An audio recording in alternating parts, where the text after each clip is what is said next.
સહજાન સ્વામી મહારાજની જય. પૂજ્ય પ્રમુખ સ્વામી મહારાજની જય.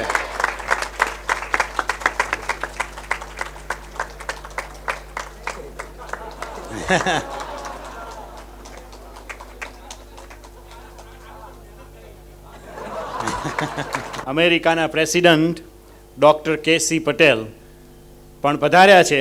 ભગવાન સ્વામિનારાયણ દ્વિશતાબ્દી મહોત્સવ પ્રસંગે જે એક દિવ્ય મૂર્તિ બધા ઉત્સવોની અંદર સાથે ફરતી હતી, એ મૂર્તિ અહીં આગળ લંડન મંડળને પૂજ્ય પ્રમુખ સ્વામીએ ભેટ આપેલી છે ભગવાન સ્વામિનારાયણની.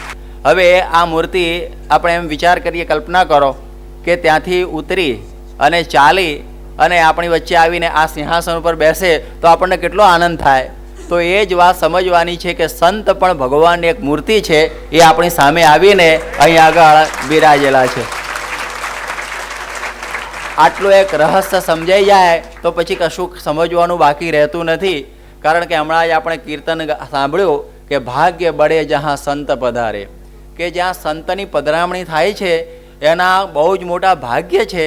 કારણ કે સંતની સાથે હંમેશા ભગવાન હોય છે. બધાનો ઉત્સાહ જોઈને ખૂબ આનંદ થાય છે કે આવો નવો જ આપણા હૃદયની અંદર ઉત્સાહ હંમેશને માટે રહે, એ આપણે ભગવાનને પ્રાર્થના કરીએ છીએ.